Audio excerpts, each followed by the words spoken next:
Devoir de mémoire et de reconnaissance à l'endroit de Abdul Karim Kamara Di Cabral, ancien secrétaire général de l'Union nationale des élèves et étudiants du Mali, assassiné il y a 45 ans, jour pour jour.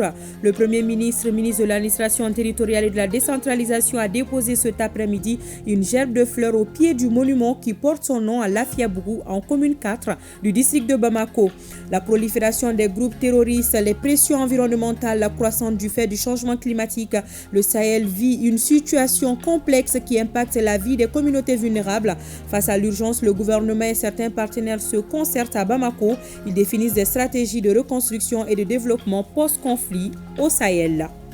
Ouf de soulagement pour les dialysés depuis un bon moment grâce à l'implication personnelle du président de la transition des centres de prise en charge des malades ont vu le jour. Le ministre de la Santé et du Développement social a initié un cadre de concertation avec l'ensemble des acteurs pour une meilleure prise en charge des malades.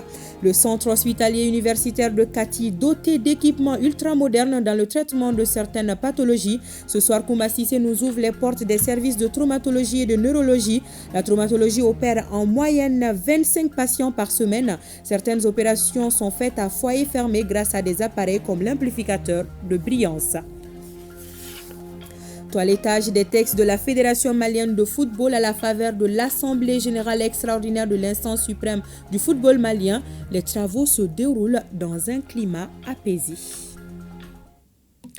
Voilà les titres de votre journal de 20h. Merci de nous choisir pour vous informer. Bonsoir et bienvenue à tous. Il y a exactement 45 ans que Abdul Karim Kamara Di Cabral a été assassiné.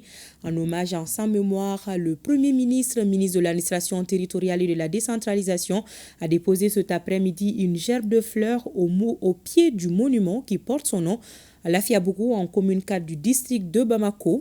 Le chef du gouvernement a salué le combat de l'ancien leader estudiantin pour une école apaisée et performante. La cérémonie était suivie par Mamari Koné et Ali Outouri. Place du monument Cabral à Lafiabougou, c'est 17 mars 2025, jour anniversaire de la disparition de Abdul Karim Kamara Di Cabral. Cela fait 45 ans, jour pour jour, que décédait le leader estudiantin.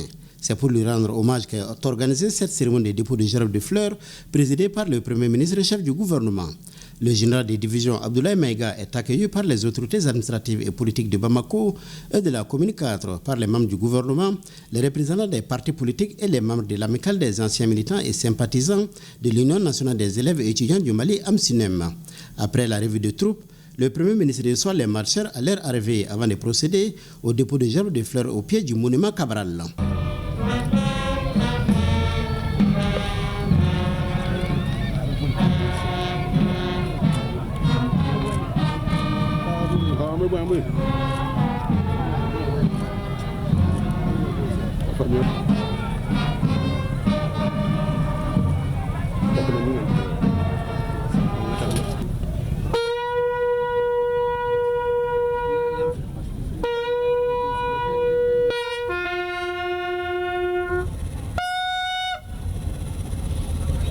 Nous célébrons le 45e anniversaire de la disparition de Feu Abdul Karim Kamara Di Cabral, leader estudiantin charismatique, très apprécié de ses camarades, rigoureux, travailleur, patriote.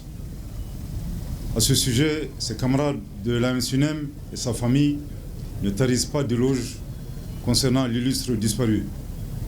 Je voudrais également préciser que la présente cérémonie de dépôt de gerbes se déroule au moment où notre pays est résolument ancré dans un processus de refondation du Mali, au moment où notre pays sort et se stabilise d'une insécurité qui a causé d'indicibles souffrances. Je voudrais ici saluer la résilience du peuple malien et rendre un vibrant hommage à l'ensemble des victimes de l'insécurité dans notre pays.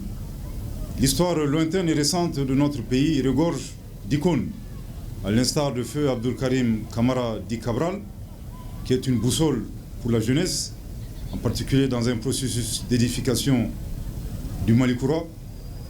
Cette commémoration est un moment d'introspection, une opportunité bien entendu pour célébrer l'illustre disparu, également une opportunité pour nous de promouvoir les valeurs et les vertus qui l'ont toujours caractérisé.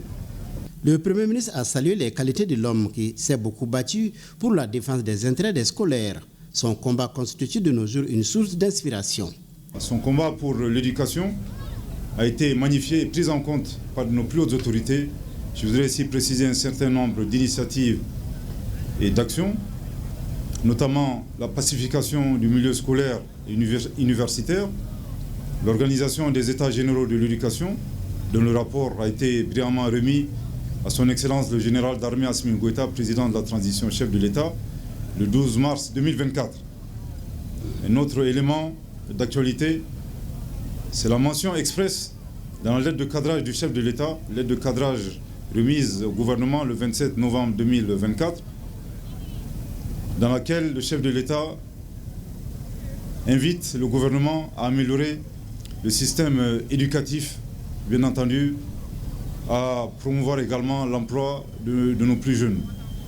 À l'endroit des camarades de l'AMSUNEM, de feu Abdoul Karim Kamara Di Cabral, je voudrais ici vous féliciter et vous remercier pour la commémoration de cette journée. Vous le faites brillamment tous les ans. Également vous remercier et vous féliciter pour votre engagement constant dans le processus d'édification du Mali Kouroua.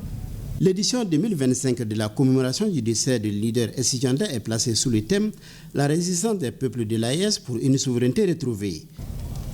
Notre souveraineté retrouvée à un prix. Et il faut que nous, citoyens, nous y contribuions. Dans ces derniers temps, peut-être faute de communication ou d'incompréhension, la taxe sur la communication, la téléphonie mobile, Orange, Mauve, ainsi de suite, ne devrait faire en aucun cas polémique. Parce que tout citoyen doit contribuer à l'édification de la cité, avec le 1 franc que nous avons, les 10 francs que nous avons. Cependant, nous, société civile, nous ferons le devoir de faire une large communication de sensibilisation autour de la question. Plusieurs activités sont prévues lors de la célébration de cette semaine dédiée aux martyrs. Elle prendra fin par les dépôts de gerbes de fleurs au monument des martyrs le 26 mars prochain. Et nous restons à l'agenda du Premier ministre, ministre de l'administration territoriale et de la décentralisation, qui a reçu cet après-midi les enseignants en poste à Ménaka. Ces derniers se disent prêts à rejoindre leur poste après leur rencontre avec le patron de l'administration malienne. Et le gouvernement a promis d'assurer leur transport, leur hébergement et leur alimentation à leur retour à Ménaka, comme cela avait été le cas avec les enseignants de Kidal. Le compte rendu de l'audience avec Mamari Koné et Aliou Touré. La mesure de suspension du salaire des 151 enseignants de Ménaka, actuellement en abandon de poste, sera effective à partir du 1er avril 2025. À 15 jours de cette date fatidique, une cinquantaine d'enseignants parmi les 151 sont reçus par le Premier ministre en présence des ministres de la Défense et des anciens combattants, de l'Éducation nationale, du Travail et de la fonction publique, ainsi que du chef d'état-major général adjoint de l'armée. Le collectif est venu exprimer au chef du gouvernement la disponibilité de ses membres à rejoindre leur poste à Ménaka. Toutefois, il sollicite le gouvernement pour la prise en compte de certaines préoccupations. Et assurer le déplacement sécurisé de Bamako à Ménaka, aller-retour. Assurer notre sécurité et la santé en cas de maladie. Évacuation en cas d'urgence. Nous implorons le gouvernement de mettre à notre disposition le logement et de la nourriture.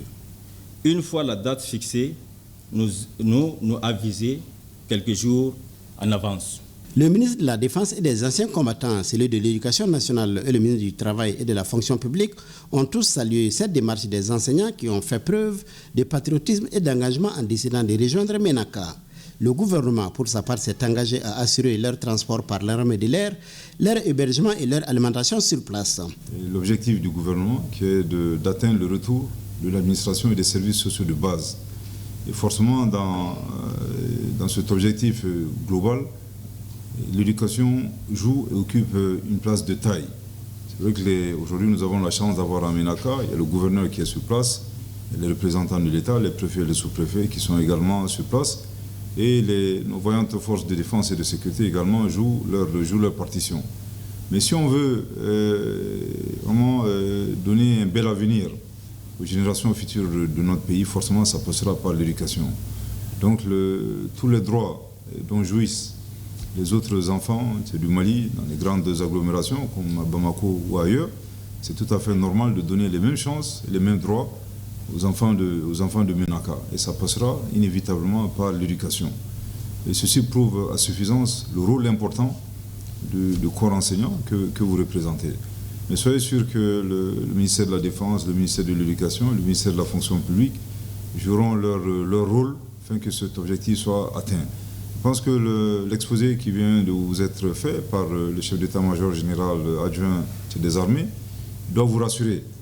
Et par rapport, bien entendu, au confort, à toute l'attention dont les enseignants de Kidal ont bénéficié. Et soyez sûr que s'il plaît à Dieu, à Ménaka également, en tout cas, vous aurez droit aux mêmes avantages et aux mêmes privilèges.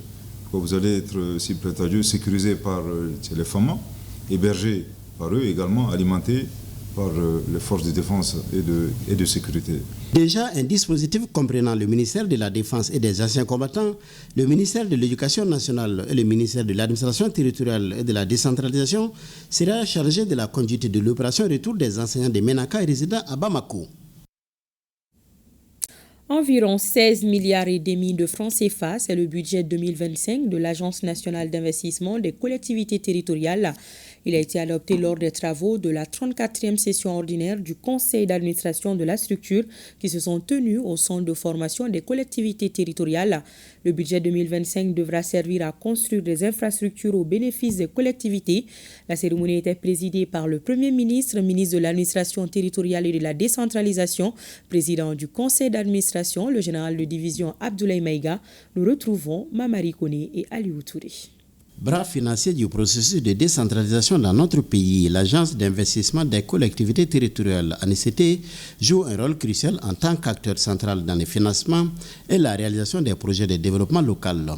En 2024, elle a été d'un grand soutien pour les populations à travers la réalisation d'infrastructures tout en respectant les 3 principes qui guident désormais l'action publique au Mali. Parlant du bilan de l'année 2024, en plus de ses activités courantes de financement et le suivi des réalisations des projets d'investissement des collectivités territoriales pour l'amélioration de l'accès des populations aux services sociaux de base, l'ANICT a financé, entre autres, l'aménagement d'un dépôt de transit de déchets à travers les ressources de l'État en commune 2 du district de Bamako pour un montant de 365 millions de francs CFA. Cette initiative vise à améliorer la gestion des déchets dans la capitale, contribuant ainsi à un environnement plus propre et plus sain pour les habitants. Pour l'année 2024, sur un budget prévisionnel à environ de 35 milliards, l'agence a eu à exécuter à hauteur de 32% pour les besoins d'investissement et pour plus de 56% pour les fonctionnements. Et pour les besoins d'investissement au niveau des collectivités territoriales, l'agence a eu à exécuter le budget provenant des partenaires techniques et financiers et celui de l'État. Donc ces investissements ont porté principalement sur la construction de salles de classe dans certaines communes, la construction des CESCOM dans certaines autres communes et pour l'État, principalement, on a eu à la construction des 8 CESCOM faisant partie du programme présidentiel.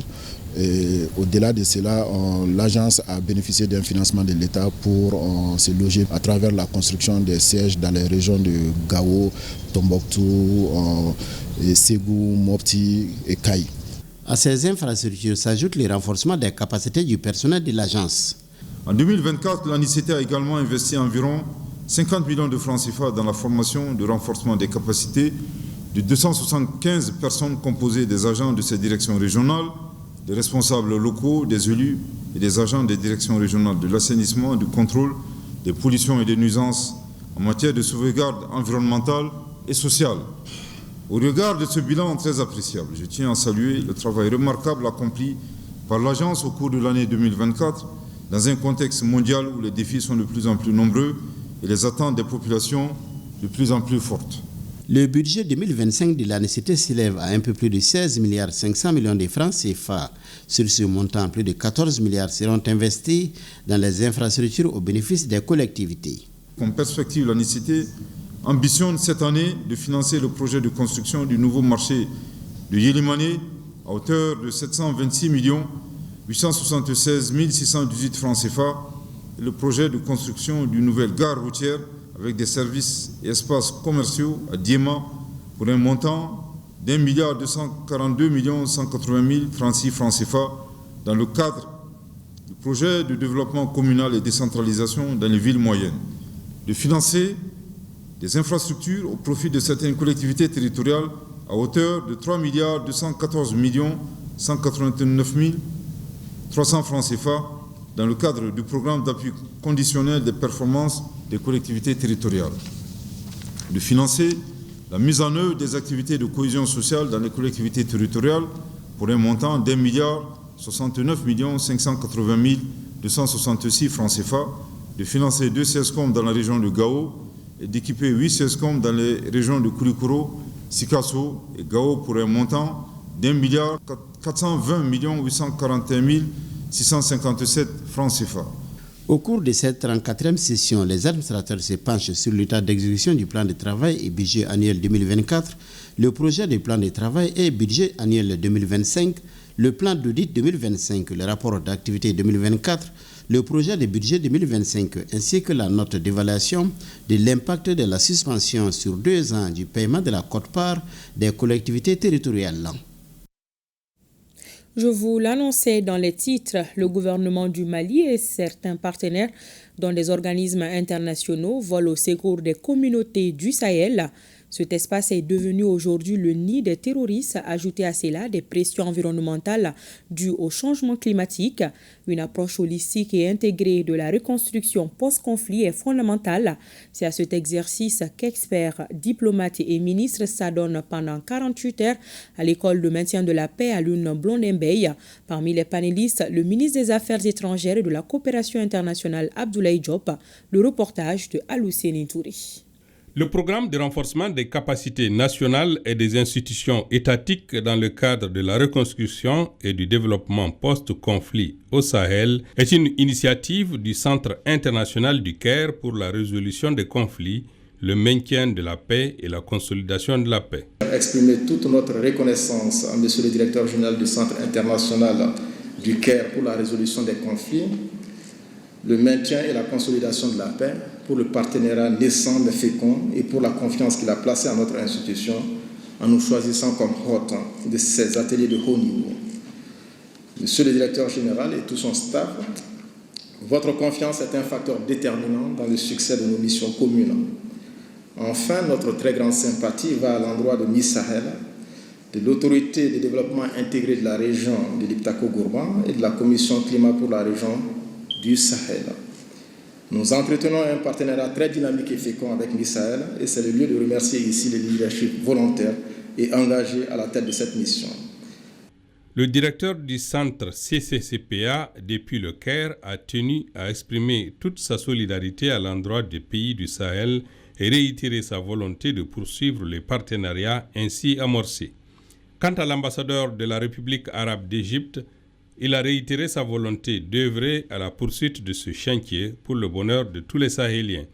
Le Liptako-Gourma, entité qui regroupe le Mali, le Niger et le Burkina Faso, a rappelé les défis qui se posent au quotidien aux populations sahéliennes. Il s'agit notamment des conflits persistants mettant en péril toute action de développement. Il s'agit également de la difficile équation du pastoralisme et de l'agriculture dans cette zone fragilisée par les impacts climatiques et la raréfaction des ressources naturelles. Il n'a aucun doute que le Sahel connaît des conflits persistants liés à l'insécurité due au terrorisme qui a fait de notre zone l'épicentre de la crise saharo-sahélienne, entraînant des déplacements massifs de population et la perte des moyens de subsistance, la division entre nos communautés et la mise en mal de l'harmonie et de la quiétude de nos sociétés. La persistance et l'aggravation des tensions entre éleveurs et agriculteurs, loin d'être nouveau, se trouve exacerbée aujourd'hui avec la manipulation des communautés par des agents extérieurs. Face à cette situation, le chef de la diplomatie malienne estime qu'il faut une approche intégrée de gestion de ces crises. Depuis la création de l'Alliance des États du Sahel le 16 septembre 2023 et de la Confédération des États du Sahel le 6 juillet 2024, le Burkina, le Mali et le Niger parlent d'une seule voix pour dénoncer les ingérences étrangères et pour combattre ensemble les forces hostiles sous toutes leurs formes. C'est vous dire, mesdames et messieurs, que le processus de résolution de la crise qui frappe la région du Sahel appelle une approche globale, alliant à la fois des solutions militaires, mais également des solutions politiques, des solutions liées aussi à la prise en charge des dimensions de développement économique et social. Ce programme de renforcement des capacités va se décliner en 2 ateliers. Le premier portera sur les réponses holistiques pour la reconstruction post-conflit et le développement, alors que le second s'articulera autour de la promotion des approches intégrées du nexus climat, paix et sécurité. Le programme des Nations Unies pour le développement PNUD apporte un conséquent lot d'équipements dans le cadre de la stabilisation de la région de Badjangara. Il a remis des équipements à une dizaine de coopératives, réhabilité des écoles et équipé des structures de santé en lampadaires. Le but est de contribuer à la relance de l'économie locale et promouvoir une éducation de qualité qui est la clé de tout développement. Nos correspondants régionaux sont Agibou Koulibaly et Mamadou Sidibé. Cette dotation en matériel par le PNUD s'inscrit dans le cadre de ces initiatives de stabilisation et de développement local à travers la facilité de stabilisation du Liptako Gourma. Cet appui vise à renforcer les conditions de vie des populations et à favoriser de nouvelles opportunités économiques au niveau régional. Je suis comblé de joie, très ravi de recevoir ces tables bancs. Et en plus de ces tables-bancs, nous avons aussi la rénovation ou encore la réhabilitation de Mamadou Tolo A, d'ailleurs qui constitue un symbole. Nous savons bien que c'est la première école fondamentale. Le représentant du PNUD a remercié les autorités régionales pour leur collaboration dans la mise en œuvre des projets du PNUD. Il a réaffirmé l'engagement de l'organisation à accompagner durablement les communautés locales. Et je pense que si je dois résumer notre présence ici ce matin, je le résume en un seul mot. Merci à nos mamans. Merci à nos mamans, parce que c'est au-delà des équipements que nous allons vous offrir aujourd'hui, nous voulons que vous soyez la force motrice du développement de Banzangara. Nous allons remettre des équipements aux coopératives, nous allons également remettre des équipements au système éducatif. Les présents appuis en équipement rentrent dans le cadre de la mise en œuvre du volet de renforcement des moyens de subsistance pour la relance de l'économie locale, qui consiste à appuyer les groupements de femmes et de jeunes, et du volet renforcement de l'autorité de l'État, qui consiste à renforcer les infrastructures essentielles de base dans les zones d'intervention du programme. C'est dans cette optique que 10 groupements de femmes et de jeunes ont bénéficié des équipements de production dans leur domaine d'activité afin d'accroître leur productivité. 2 écoles fondamentales ont été appuyées en équipement scolaire. 300 lampadaires sont installés dans les espaces publics, écoles, centres de santé, sites de personnes déplacées internes, des 5 communes d'intervention du programme. Ce geste du PNUD, au-delà de l'aspect matériel, symbolise un engagement fort envers les communautés locales. Il appartient désormais aux bénéficiaires de transformer ces opportunités en levier de croissance et de progrès pour un avenir plus prometteur. La société civile de Ménaka adhère à la décision des autorités de la transition. Il s'agit notamment de l'instauration du fonds de soutien aux projets de développement, une décision qui était au centre d'une rencontre d'information des différentes sensibilités de la région. Le reportage de Mohamed Lamine Maïga. Le gouverneur de la région de Ménaka a réuni autour de lui tous les leaders d'opinion et les services techniques de la région. Il s'agit pour le chef de l'exécutif régional d'expliquer aux participants les modalités de création et le fonctionnement du fonds de soutien aux projets d'infrastructure de base et de développement social. Les participants ont apprécié l'initiative. Certes, le Mali traverse une situation économique dont les populations en pâtissent. Mais je pense qu'après analyse que l'État a pensé à cette taxe qui pourra booster notre économie, notre développement, pour contribuer au développement de notre nation, le Mali. C'est pour dire aux populations de Ménaka que l'investissement s'est fait à travers les dons de soi-même, à se sacrifier pour accompagner le gouvernement malien dans cette initiative que je trouve salutaire. Je rappelle aux autorités traditionnelles qu'ils ont pris un engagement vis-à-vis du président de la République. C'est de l'accompagner dans toutes les activités qu'il va entreprendre pour le bien-être de nos populations. Cette nouvelle donne, c'est une contribution. Ces contributions sont d'ordre technique et nécessiteuses pour combler certaines insuffisances dans le budget national.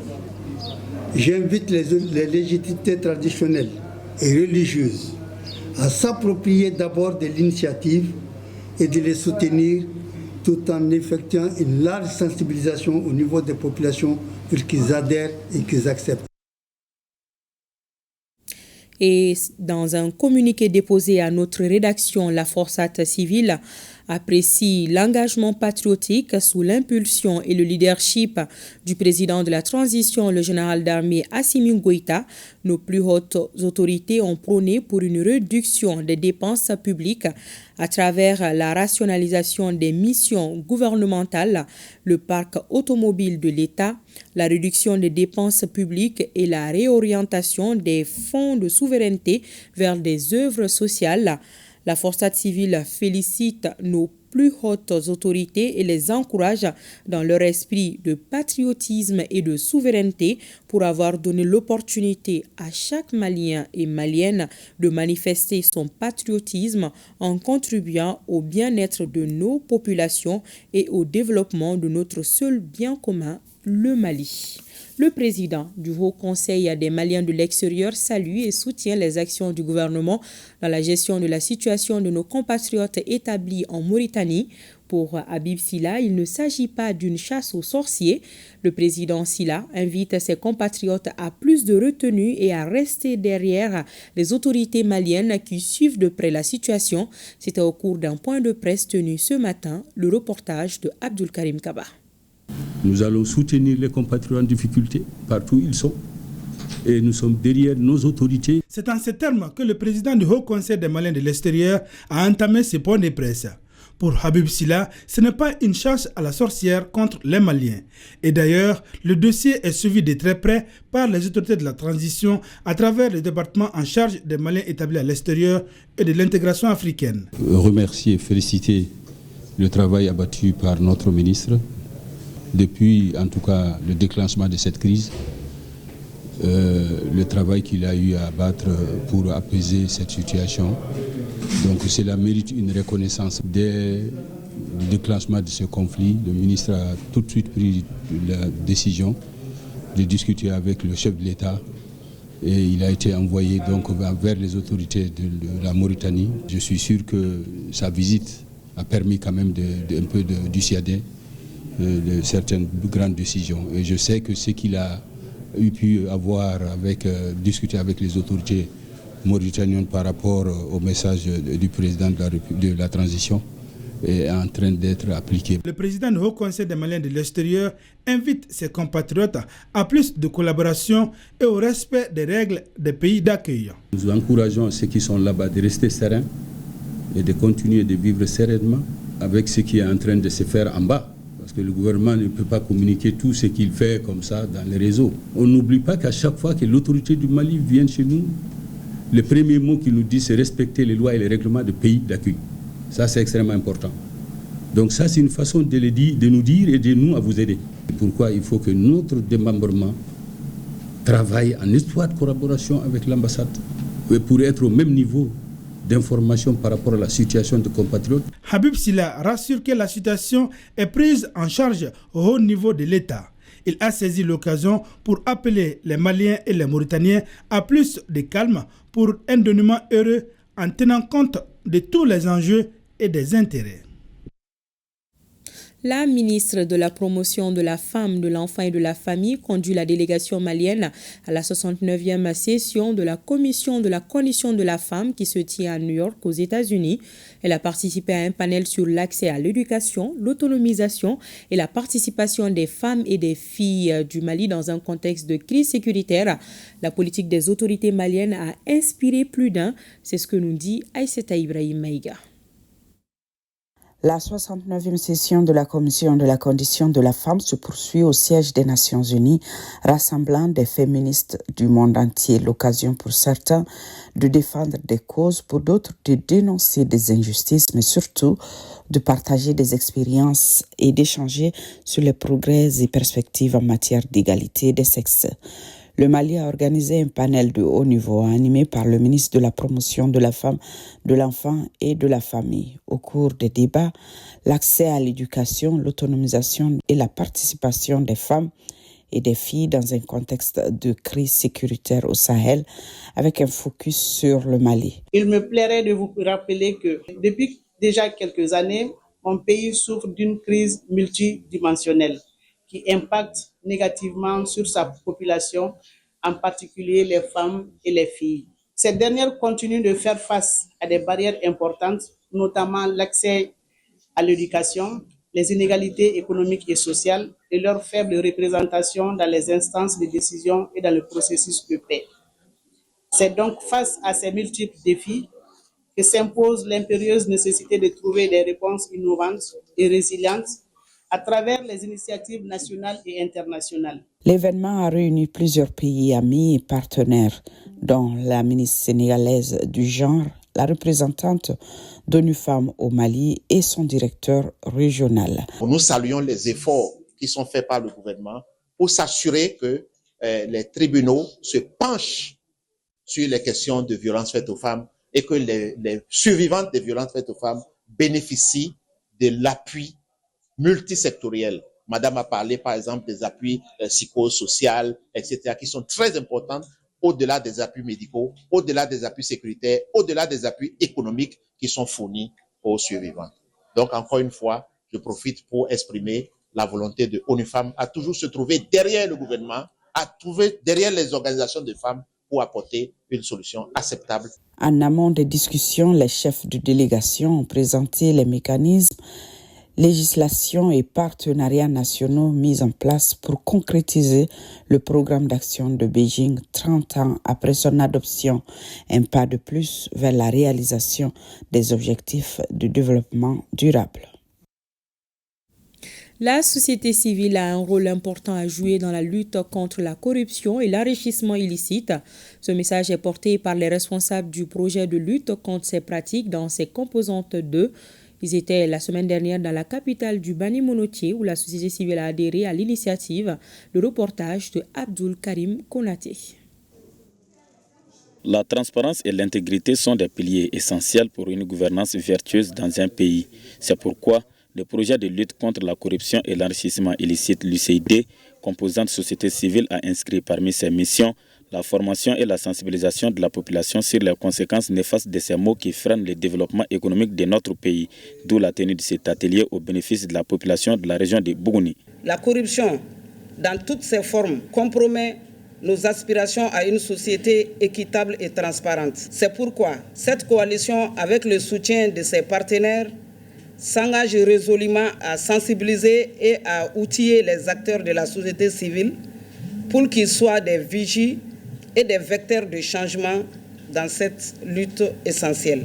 La lutte contre la corruption ne peut être menée par une seule entité. Elle exige une mobilisation collective, une vigilance continue et une ferme volonté d'agir ensemble. La corruption, si elle n'est pas combattue, ça détériore la qualité des services sociaux de base que les autorités sont censées fournir. Cette belle initiative du consortium mérite notre accompagnement, car elle s'inscrit en droite ligne des trois principes qui guident les relations de coopération au Mali. Rappelons que l'UCD est un projet dont la mise en œuvre est assurée par un consortium anticorruption financé par le Royaume des Pays-Bas au Mali et intervient dans 5 régions, à savoir Koulikoro, Sigasso, Ségou, Bougouni et Koutiala. Ouverture ce matin à Bamako de l'Assemblée générale extraordinaire de la FEMAFOOT. Pour cette première journée, les délégués ont adopté le projet de budget 2025 et révisé les textes portant sur les statuts, les règlements généraux conformément aux nouvelles dispositions de la FIFA. Les travaux se sont déroulés dans un climat apaisé, nous dit Siragato Sissé. La grande famille du football malien, une fois de plus réunie en Assemblée générale extraordinaire pour discuter et échanger sur le projet de budget 2025, la révision des statuts de la FEMAFOOT en harmonie avec ceux de la FIFA, le règlement d'application des statuts de la structure, les règlements généraux et le règlement financier de la FEMAFOOT. Cette Assemblée générale extraordinaire se déroule à un moment où l'État consent des efforts dans la réalisation des infrastructures sportives sur toute l'étendue du territoire national. Le football malien reflète de notre identité nationale et de notre unité et demeure un vecteur de fierté et d'espoir. À cet effet, nous saluons les efforts remarquables du gouvernement et du ministère des Sports, notamment dans la construction et la rénovation des infrastructures sportives à Bamako et dans les régions du Mali. Nous avons une responsabilité historique, bâtir une FEMAFOOT plus forte, plus unie et plus performante. Le football malien mérite une gouvernance exemplaire et cela commence par des textes clairs et une gestion financière rigoureuse. Les autorités soutiennent la FEMAFOOT dans sa politique de développement du sport roi. L'importance de ce sport pour notre identité nationale est et doit être un vecteur d'unité. Les textes sont adoptés pour la postérité, pour l'intérêt commun. Certaines sélections nationales sont en alerte maximale. Les Aigles s'apprêtent à disputer 2 rendez-vous cruciaux en éliminatoire de la Coupe du Monde 2026 face aux Comores et à la Centrafrique les 20 et 24 mars. Les cadets iront bientôt au Maroc pour la CAN de leur catégorie. L'IFOA a confié au Mali une double organisation. La session de formation pour les instructeurs arbitres en septembre et le tournoi qualificatif de la zone ouest A des moins de 17 ans en octobre et novembre prochain. Tous ces événements dénotent de la bonne santé du football malien. Auparavant, 1 minute de silence avait été observée en hommage à Moussa Kanouté, ancien arbitre international et chargé des compétitions internationales à la FEMAFOOT, décédé en février dernier. Et justement, le match Comores-Mali au compte de la 5e journée des éliminatoires de la Coupe du Monde 2026 cristallise les attentions. Dans un entretien que le sélectionneur national des Aigles du Mali, Tom Sengfield, a accordé à nos envoyés spéciaux au Maroc, il tient à rassurer le peuple malien. Il se dit optimiste pour la victoire de son équipe. Pour plus de détails, suivons Tom Sengfield au micro de nos envoyés spéciaux au Maroc, Fotigui Toungara et Tchédje Kamara. Ce sont des 2 matchs très importants maintenant en mars. Ça décide beaucoup pour tout et pour les joueurs aussi. J'ai dit ça plusieurs fois, jouer une Coupe du Monde, c'est quelque chose d'unique. Et il y a des joueurs qui peut-être dans 5 ans, ils ne sont pas là. C'est pour le moment qu'on va faire tout. On est 4 jours avant notre premier match contre Comores. On est maintenant avec 16 joueurs qui sont là et le reste va arriver dans la nuit. On va être prêts. Le stade est pas loin d'ici, on a un très bon hôtel, la température c'est agréable, on va penser que les joueurs jouent normalement en Europe, c'est mieux qu'en Europe. Je pense qu'on a une bonne équipe, il n'y a pas de nouvelles blessures les derniers jours ce week-end. Je suis très content avec le groupe on a là, mais ok, c'est pas un match facile. Comores est numéro 1 dans notre groupe avec 4 points plus que nous. Ils sont qualifiés pour le CAN comme numéro 1 dans un groupe avec Tunisie et Gambie. Ça dit quelque chose, mais je pense qu'on a la qualité pour jeudi pour faire tout pour la victoire et on a besoin de victoire, c'est clair. Alors, comment est-ce que vous comptez aborder cette rencontre? On a joué 6 matchs et on a joué toujours presque le même style. On a développé l'équipe, naturellement les derniers matchs on a joué mieux comme avant. C'est clair, un nouveau entraîneur aussi, de nouveaux joueurs dans l'équipe. Pour moi, c'est clair, on va jouer pour la victoire. Les joueurs sont dans un bon sentiment. Il y a beaucoup de qualités dans notre groupe. Ce sont des joueurs qui jouent d'un haut niveau. Quand on est bien préparé dans notre tête, on respecte l'adversaire. Et quand on fait notre travail, quand on a le ballon, mais aussi en défense, je vais être presque sûr qu'on va faire tout pour une victoire. On va gagner. Alors,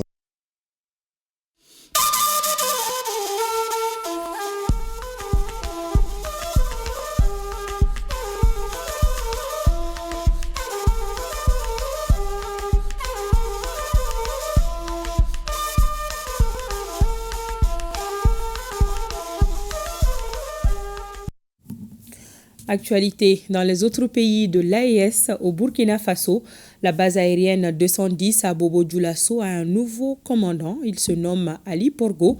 Il a officiellement pris ses quartiers le vendredi dernier au cours d'une cérémonie qui a connu la participation de plusieurs personnalités. Le nouveau commandant de la base aérienne des 110 prend l'engagement de servir la patrie avec honneur, audace, rigueur et compétence. Plus de détails dans ce reportage signé Drissa Traoré et Sayouba Mambona. C'est lui qui préside désormais à la destinée de la base aérienne de 110 de Bobo-Dioulasso. Le commandant Ali Porgo reçoit ici son commandement des mains du chef d'état-major de l'armée de l'air, devant autorités administratives, coutumières, religieux, parents et amis. Conscient de la mission à lui assignée, le nouveau chef de la base aérienne de 110 compte s'appuyer sur les acquis de ses prédécesseurs et d'y servir avec loyauté, intégrité et patriotisme afin de relever les défis du moment. Son commandement repose ainsi sur 4 axes essentiels. Premier point, le renforcement des capacités techniques et opérationnelles à travers l'entraînement continu et des formations qualifiantes pour le personnel. Deuxième point, l'amélioration du dispositif de protection des installations, des moyens aériens et du personnel. Le troisième point, la mise en place des cadres propices à l'expression d'idées innovantes. Et enfin, l'amélioration des conditions de vie et de travail du personnel.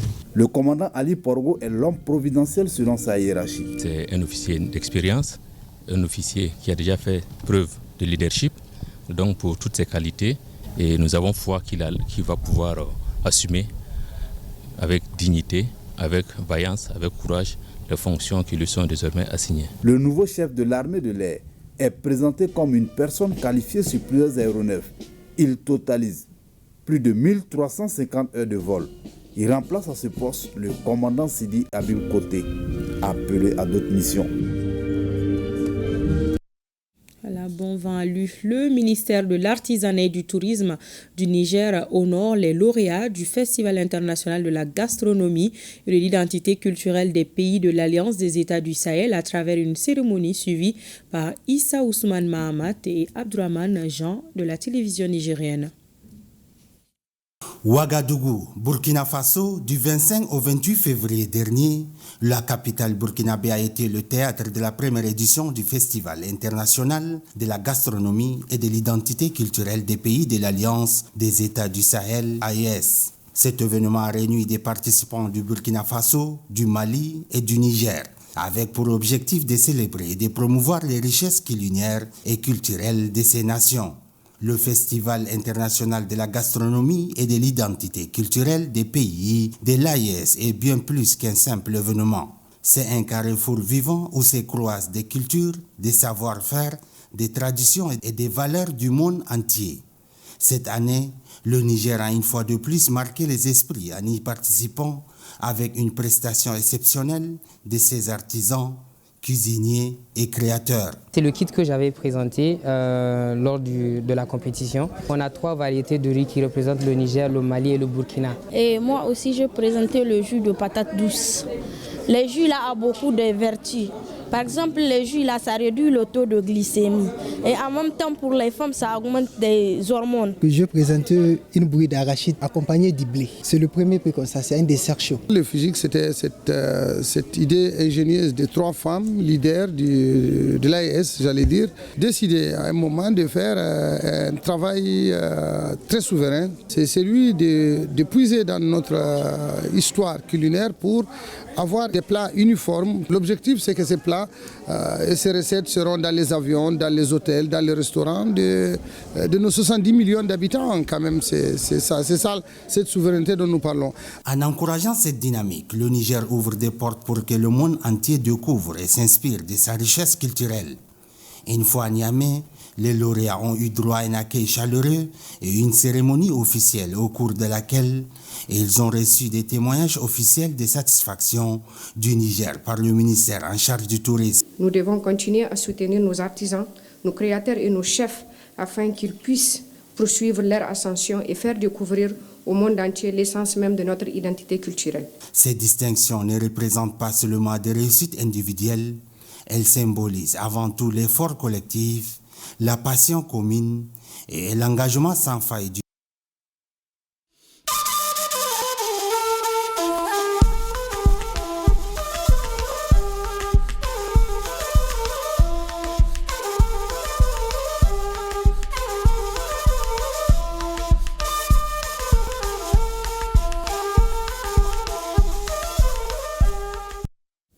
Suite de cette édition, une bonne nouvelle pour les réfugiés et déplacés de la cité Nata de Gao. Ils disposent désormais d'un centre de santé avec toutes les commodités requises. C'est un don de l'UNHCR qui accompagne l'État malien dans la prise en charge des réfugiés et déplacés. Les temps forts de la cérémonie d'inauguration avec Aliou Idrissa Maïga. Fini désormais les soucis de traitement et de prise en charge sanitaire des réfugiés et personnes déplacées internes de la cité Nata. Après avoir été logés par le HCR et ses partenaires, les occupants de Nata et la communauté haute bénéficient d'un centre de santé doté de toutes les commodités. Ce lieu construit et équipé grâce à l'engagement du Haut-Commissariat des Nations Unies pour les réfugiés et ses principaux précieux partenaires étatiques et humanitaires incarne une promesse, celle de garantir à chaque habitant de la cité Nata et ses environs, qu'il soit déplacé, réfugié ou membre de la communauté haute, un droit fondamental, celui d'accéder à des soins de qualité dans la dignité. Toute la communauté de Chawadji et de la commune urbaine remercie le gouverneur et les autorités qui ont mené l'activité, surtout ACR qui nous a ramener tous ces projets. Dans ce nouveau centre de santé offert par l'UNHCR, on retrouve un dispensaire, une maternité, un hangar pour la vaccination et une maison de garde pour les agents de santé. Le conseil régional, c'est la porte d'entrée de toutes les actions de développement. C'est la deuxième fois que je participe à l'inauguration d'un centre de santé. Donc je ne peux que me réjouir. En écoutant les propos du représentant des bénéficiaires, M. le maire, nous avons été rassurés quant à la capacité et à l'engagement des usagers à veiller à l'entretien de cet important équipement. Auparavant, le gouverneur de la région de Gao et sa délégation ont visité les nouvelles constructions de la cité Nata avant de procéder à une remise de compléments de matériel au centre de santé. Une plantation de pieds d'arbres a mis fin à la cérémonie. Les dialysés saluent les efforts et l'engagement personnel du président de la transition pour leur prise en charge. Ils l'ont réaffirmé cet après-midi au cours du cadre de concertation entre le ministre en charge de la santé et les acteurs. Une rencontre qui a permis de mettre le doigt sur les pratiques malsaines dans la prise en charge des malades. Le reportage de Harry Djoumatina. Opérationnels depuis leur mise en service, les centres de dialyse du CHU du Point G, du génie militaire et des centres de santé de référence de l'Afiabougou en commune 4 et du quartier Mali en commune 5 du district de Bamako fonctionnent normalement et assurent parfaitement la prise en charge des patients. Les défis sont relevés parce que depuis le départ jusqu'à aujourd'hui, on n'a pas eu d'arrêt. Donc, ce qui fait que les patients sont dialysés régulièrement. Nous avons un nombre de patients composé de civils et de militaires ici. Donc, ce n'est pas uniquement un centre militaire militaires, mais il y a aussi la prise en charge des civils qui s'est fait ici. Depuis que nous avons centre là, ça va quand même. Il y aura des machines, des problèmes, il y a. Construit par le président de la transition dans le cadre de ses œuvres sociales, le pays compte sous la transition plusieurs structures de dialyse. Un vœu du chef de l'État pour soulager les malades dialysés. Le département de la santé et du développement social, pour l'amélioration parfaite de la prise en charge des patients, a désormais mis en place une commission de suivi et évaluation pour faire régulièrement le point, d'où ce présent cadre de concertation avec la présence des différents acteurs impliqués dans la gestion de la maladie. Je tiens à remercier très sincèrement la transition malienne qui a mis le paquet pour qu'aujourd'hui on soit très fiers de la dialyse au Mali. Madame le ministre, je sais que vous fournissez beaucoup d'efforts. Même vos nouvelles décisions innovantes pour le suivi et évaluation hebdomadaire est une très bonne chose. Cependant, l'arbre ne doit pas cacher la forêt. Je vous informe qu'il y a un certain nombre de problèmes qui se posent aujourd'hui aux malades. Ensemble, nous devons tout mettre en œuvre pour trouver des solutions. Il y a quelques mois, il y avait eu une rupture au point G. Ça a eu des conséquences graves. Je vous demande de tout mettre en œuvre pour qu'il n'y ait plus une telle situation. Soyons francs, soit on prend la décision que la dialyse est payante, les gens ils acceptent, ou bien soit vous dites que officiellement c'est le langage de l'État malien, la dialyse est gratuite, nous devons continuer sur cette gratuité. Au niveau des associations, nous on ne comprend pas. Nous avons beaucoup décentralisé la dialyse. J'ai écouté attentivement tout ce qui a été dit. Chaque lundi, lors du conseil de cabinet, on parle de dialyse. Chaque lundi, il y a le bilan, tout ce qui est dialyse est en train de se faire. Mais il faut reconnaître la responsabilité, tout le monde est un peu responsable. Nous, les décideurs, on est responsables. Vous, les dialysés, vous êtes responsables et les médecins aussi sont responsables. Chacun a sa part de responsabilité dans ce qui nous arrive. Nous, parfois, il y a parfois des difficultés pour avoir les intrants en temps. Ça, on est en train de faire tout pour corriger. Les dialysés, parfois, il y en a... Les dialysés suivent parfois nos conteneurs de Dakar jusqu'à Bamako. Ce n'est pas leur travail.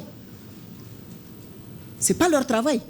Dans les centres de dialyse, notamment au point G, il y a des bénévoles qui ont leurs patients. C'est pour cela qu'on est en train de tendre vers la digitalisation. On va tendre vers cette digitalisation, la dématérialisation, comme vous-même vous l'avez souhaité, et chacun fera son travail. Concentrons-nous sur l'essentiel, c'est-à-dire soulager les patients. Le président de la transition, le général d'armée Assimi Goïta, veut que tous les Maliens aient la bonne santé au plus proche d'eux. C'est pour cela qu'on est arrivé à cette décentralisation de la dialyse. Donc aidez-nous à faire de telle sorte que les gens de vos associations soient bien pris en charge. Ça va aller. C'est quand il y a des comportements qui étaient là depuis plusieurs années, c'est pas facile à faire partir. Mais c'est ensemble en nous donnant la main qu'on va le faire. Par rapport aux biotechniciens, nous en sommes conscients. Les efforts sont en cours. Pour la régularisation des documents, ça vous ne vous en faites pas. Nous sommes sur la digitalisation et nous allons même, chaque patient dialysé aura sa carte et personne ne sera dialysé à la place de personne. Parce qu'il y a même ça qui arrive. Par rapport à la dialyse d'urgence, pour le moment, comme on le dit, la dialyse, c'est pas politique, c'est rien. On dit la dialyse, c'est gratuit. Nous-mêmes, les 25 000 là, nous, on est venus trouver ça ici. Et dans les autres centres, je ne sais pas si au point G, ça se passe directement jusqu'à la caisse. Donc, ce n'est pas quelque chose que nous, on a inventé. Au contraire, c'est quelque chose qu'on est en train de gérer. Et soyez rassurés, nous venons de finir les états généraux. Et lors des états généraux, il y a eu des séances spécifiques sur la dialyse et le problème rénal. On va trouver des solutions. Le personnel soignant se réjouit de la rencontre qui permet de mesurer le chemin parcouru et tient à apporter des précisions sur la gratuité de la dialyse pour les cas ordinaires et d'urgence. La dialyse, elle est effectivement gratuite pour les séances de dialyse chronique. Pour tout malade, patient chronique, dialysé au Mali, programmé, la dialyse, elle est gratuite. Hormis cela, il y a ce qu'on appelle la dialyse d'urgence. C'est cette dialyse qui est effectuée en dehors de toute heure de dialyse que le patient est référé dans un service de néphrologie. Dans ce cas, il y a une somme forfaitaire qui est mise en place pour pouvoir dialyser ce patient en fonction de son état clinique. Les 25 000 francs là qui sont établis forfaitairement pour pouvoir dialyser ce patient, quelle que soit la gravité de son tableau clinique, généralement payé et strictement à la caisse avec reçu. La ministre en charge de la Santé, en vue de l'amélioration de la prise en charge, a invité l'ensemble des acteurs de la chaîne à mutualiser les efforts pour changer la donne et inverser la situation. Quant aux différents centres de dialyse, ils tournent en plein régime pour assurer la prise en charge des malades. Vous l'aurez compris, nous parlons santé et nous y restons. Faisons une immersion au centre hospitalier universitaire Professeur Bokar Sidi Sall. Cet établissement est doté d'équipements de dernière génération pouvant faciliter la prise en charge de certains malades, notamment dans les domaines de la traumatologie et de la neurologie. Parmi les matériels, un microscope neurochirurgical, un amplificateur de brillance qui permet d'effectuer des opérations à foyer fermé. Pour tout savoir, je vous invite à suivre ce reportage de Koumba Sissé et de Karunga Konati. Pour limiter les évacuations sanitaires, le gouvernement du Mali a mis à la disposition du CHU Professeur Bokar Sidi Sall de Kati de nouveaux appareils qui vont permettre aux médecins de localiser rapidement le mal et de faciliter les interventions chirurgicales. Et pour procéder à ces interventions, l'imagerie est primordiale. L'hôpital a actuellement en son sein l'imagerie par résonance magnétique, autrement dit l'IRM, qui est plus efficace dans le diagnostic des anomalies. L'IRM est très performant dans l'exploration des structures qui sont très riches en eau, telles que le système nerveux central, l'amostéphale, le rachis, les articulations, les tissus mous, même l'abdomen, en gynéco aussi, en neurologie pour la prostate. Là où le scanner a des limites, l'IRM permet de résoudre ce problème. L'IRM, très sensible aux métaux, a des contre-indications. C'est pourquoi un détecteur de métal est installé à l'entrée de la salle d'examen. Il peut y avoir des corps étrangers comme des métaux au niveau du cerveau, mais au niveau de l'orbite que les malades ne savent pas. Donc en ce moment, quand les malades arrivent, si l'interrogatoire ne parvient pas à avoir tous les éléments nécessaires dont nous demandons, donc on demande aux malades de passer par ces métals, cet instrument qui permet de détecter s'il y a un métal, ça signale en fait. Donc quand on a un signal qu'il y a un métal, souvent il nous faut faire les scanners et les scanners peuvent maintenant retrouver ces métals. Parce que l'IRM étant un truc magnétique, donc ça peut attirer les métals. Et pour empêcher cela, maintenant on demande aux malades de ne pas faire l'examen.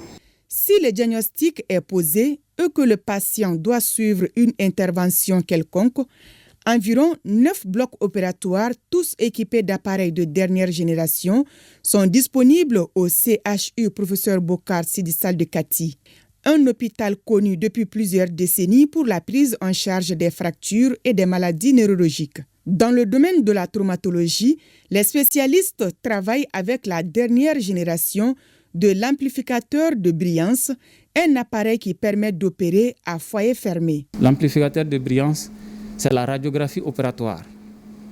Donc, c'est un appareil qui émet des rayons X. C'est un appareil qui nous permet d'intervenir à un niveau sans y être.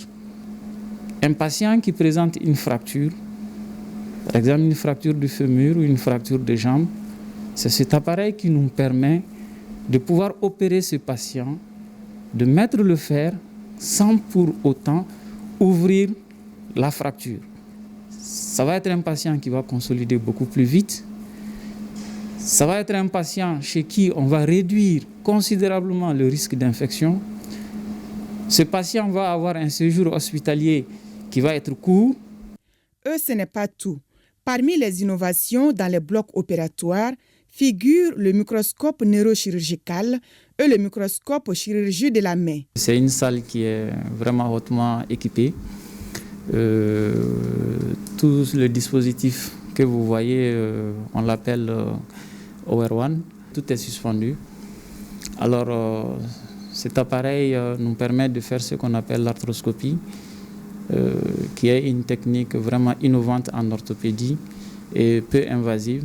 Ça nous permet de pouvoir rentrer dans les articulations, de pouvoir effectuer des gestes sans pour autant ouvrir l'articulation. Aujourd'hui, à l'hôpital de Kati, avec ces outils, nous avons la capacité de pouvoir réparer un doigt, quelles que soient les lésions qui sont au niveau du doigt.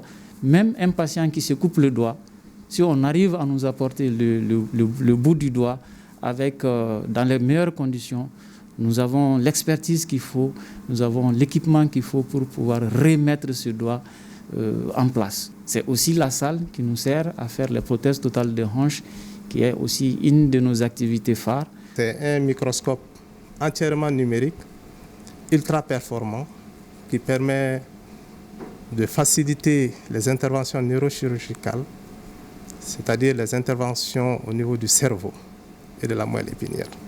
Ici, c'est le cerveau humain vivant qu'on est en train d'opérer, en train d'enlever une tumeur cérébrale. Donc, ces genres d'interventions ne peuvent se faire à l'œil nu, au risque d'entraîner des complications ou le décès du malade.